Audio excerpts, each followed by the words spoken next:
Hello everyone, it's Phillips here, Phil from the NTBS group here.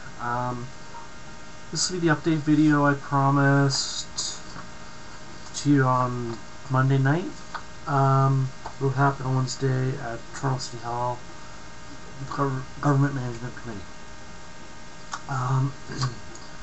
Some additional information, now that I have it, is what's going on is the city's trying to transfer the land of Edith Phoenix to as surplus to build Toronto for whatever reason. Most likely, who knows what it's for? Maybe condos. Who knows?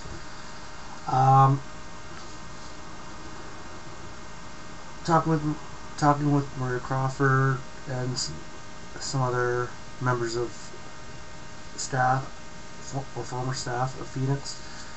It was actually great to see a lot of the people I haven't seen in 3-4 years, a few years now. I mean, it was really great to see Sandy. It was really great to see Andrea. Really great to see Vanessa. Great to see those everybody. It was great to see Matt Block. I was really happy to find out Matt Block was actually going to be one of the people that was going to give deputations on Wednesday morning. But let's get to the meat of the issue here. Well, as a former resident of Phoenix, actually, the two of us, me and Mike, were both residents at the same time at Phoenix, and so Mike has been really active with the group in a while. So neither of us really been able to. Life has gotten caught up with us, so we have a lot of things to do, and we're doing them. I just thought I'll do this update video because I told you I was going to do the update video. So, what's going on as of Wednesday? Build Toronto was given a proposal on Monday night or Tuesday night or whatever it was. That was, I don't know the exact numbers on it, but they came back and said, oh, they're trying to say Eva's initiatives or Eva's Phoenix is trying to drag the heels when it's actually them. They're trying to shortchange Eva's on this issue, on the deal. Now, I guess since the 10 of us, or the 4 former residents that were there, me, Matt, and 2 others, Emily and I think Amber, as former residents, we all basically gave deputations. 2 former staff we also gave deputations, and a few current residents gave deputations as well. Well, in support, most of the stack of emails, I got from the meeting on Wednesday, there is 62 here. Actually, there's more. It's the one that's very similar, actually. There's plus 38 identicals were submitted for this one last one here. I've read through most of them. There's going to be over 100. There's over 100 emails submitted. Quite a few emails submitted. Most of these are about Edith Phoenix. Mine email's not in this package. It actually was just added not too long ago. Well, checked last night. But it's, I mean, honestly, Edith Phoenix is one of those organizations that does a lot of good. I mean, I was watching a movie last night, The Blind Side, with Michael Orr, the NFL football player, who came from, basically people were selling him short. School was selling him short, and all this. I mean, I think that's one of the issues here. Edith Phoenix is one of those organizations that does not sell the youth short. I mean, we have many of the youth come from really bad situations. And now, look what they are now. One is whose musician was found at Eva's event, Eva's Phoenix event. Now was signed and was co-signed to a label. That's almost all you can tell about the music industry. I don't know much about it, how it works in there. But now he has that and he's working towards it. There's a few of us that were a lot of creative people. I mean, you can't sell you short. You can't sell you short at all. I don't care who you are. I mean, like what me and Emily basically said in our deputations, very similar. Emily kept it more localized. That you never know. One of the youth could be a city councilor. Could be could be a city councilor one day. Also, like, but more. I went a little bit further with my deputation, but saying, well, one of the residents could be a future prime minister, could be a future MP, MPP. And I said it could be a future city councilor, but not in those exact words. I did more of a change. And, I mean, Eva's Phoenix, one of those organizations that is just absolutely fantastic, wonderful organizations. That the city cannot afford to lose. I'll read you the one paragraph of my deputation. I'm just going to go through a little bit of the information here. I should go read a couple paragraphs, but I'm going to start with this one first. So they're talking about the political. Some people might enter politics. Maybe very successful politicians. You never know. What should be more important? The future of our country, where one of the residents could enter politics and become a future Prime Minister of Canada, or a bridge. You never know, but there could be a person that changes the city on a small scale or a larger scale, the entire country of Canada, and possibly changes foreign relations for the better. We must give the youth all the advantages possible for the situation they currently find themselves in. We must also support the youth in programs like Phoenix so they can grow and become citizens on the world stage. Basically saying, never sell you short. I've more on that, like Michael Orr.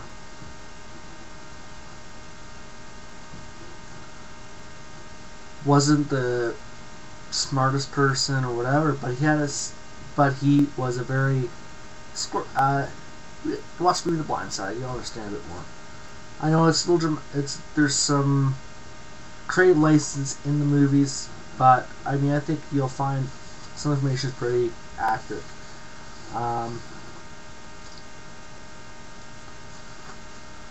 Okay, let's say here. Like earlier in the year, they've lost an important program for youth when the SOS shelter closes doors, and the city is set to lose another one in the new year. Inter-Youth Link is slated to close in March. Numbers from 2003 independent evaluation show that 97% of youth said that the program stabilized their lives, and I can contend with the fact that as it stabilized my life when I needed it the most. Basically, for youth to get back on their feet, they need some stability. They need some support. I was lucky I had a bit more supports from family, but I was working in Toronto. I was working most of the time I was there. My contract expired for the job I was working at, so shit happens, deal with it.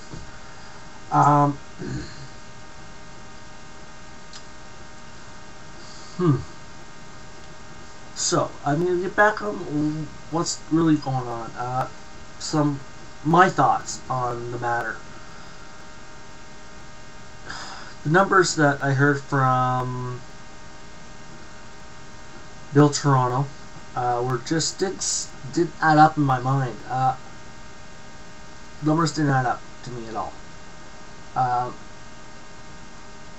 okay, you're moving a very specialized operation or program.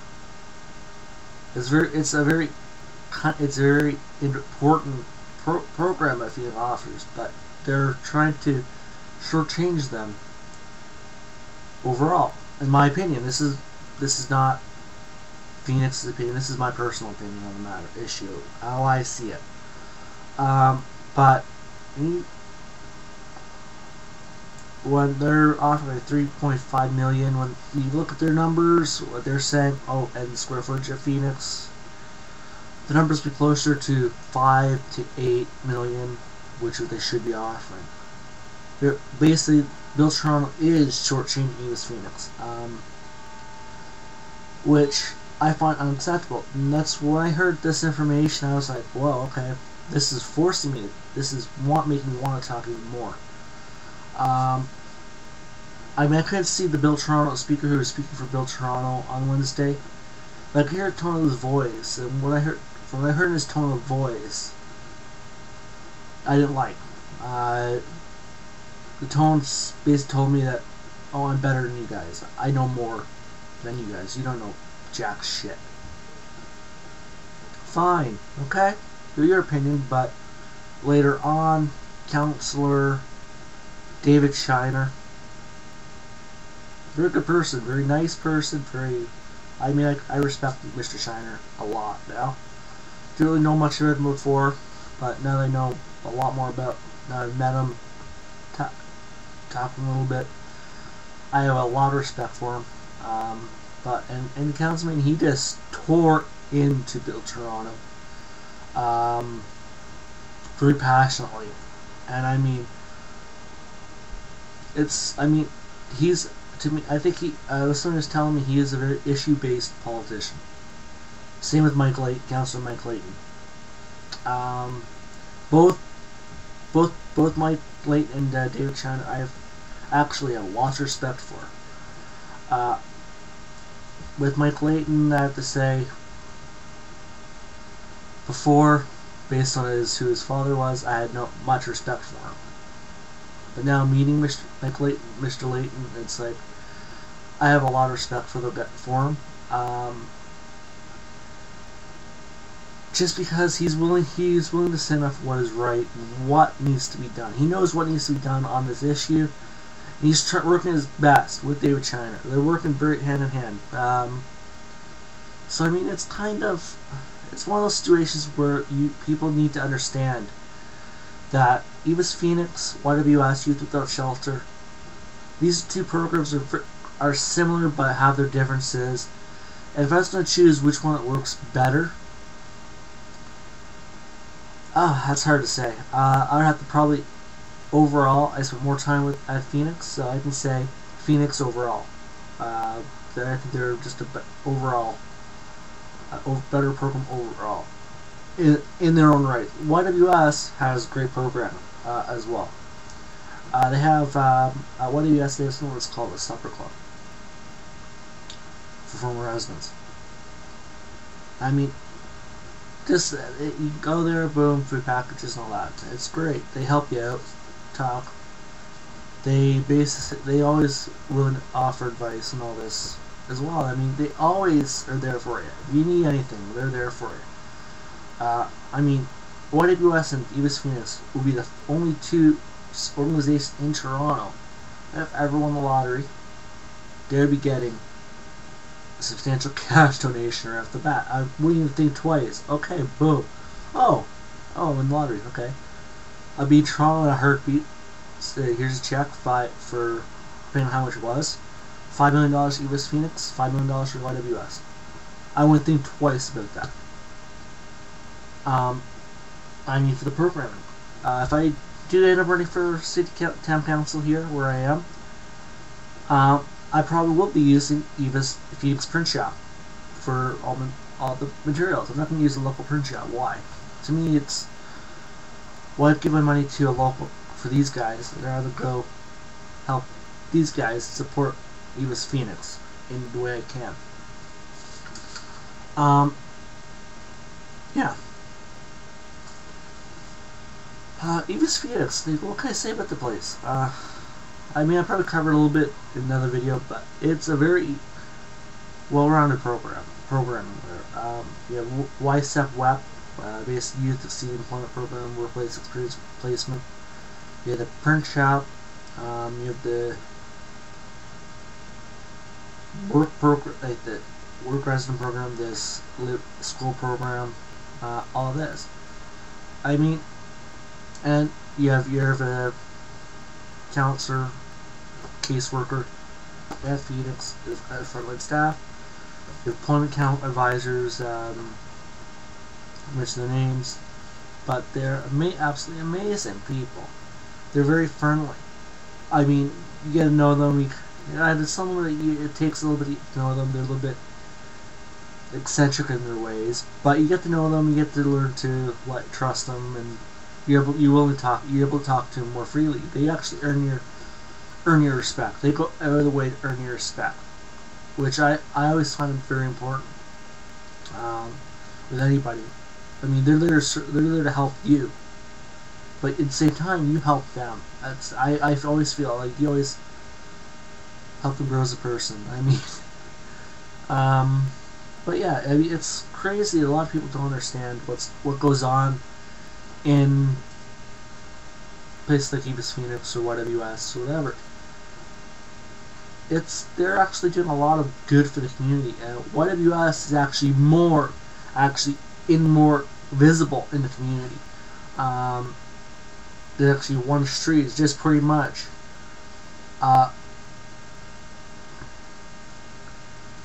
shelter on the street, but everywhere around the place is actually residential houses, apartment buildings, all around YWS. Anyways, Evis Phoenix, they're kind of more tucked in the back corner on Warden Street. I mean, a lot of people say that a few of the deputations said one of the deputants, what do you want to call it, the person giving deputations, in a sense, it's like a family. Even if you haven't met the person, you feel like family there with them. It's just, which I agree. I absolutely agree. I can go back. I can see, oh, Andrea, or hey, whoever, whatever, whoever. Boom. I haven't seen some of these people in 2-3 years, and automatically we're there. I would like to. I'm gonna finish off on that, but overall, the wording on what happened, the wording itself was in favor, so they have until the 20th or 29th council meeting to work a deal with Bill Chernow. So that's a good thing. That's a small victory for Phoenix. Let's see if we can actually come out victorious fully and save Evis Phoenix. The wording, the amendment was basically gives Phoenix the say, more power in saying yes or no, at their discretion. So it's kind of really good that way. So thank you everybody for watching. You guys have a great day. Sorry, this is a very long-winded video. I apologize for that, but I had a lot on my mind today, so about this, and I want to get to you guys properly. This is actually my fourth take at it. Peter screwed up the 3-4 other attempts, so hopefully this one works. So thank you very much for watching, and have yourselves a great day. Hope to see you guys all soon. Bye.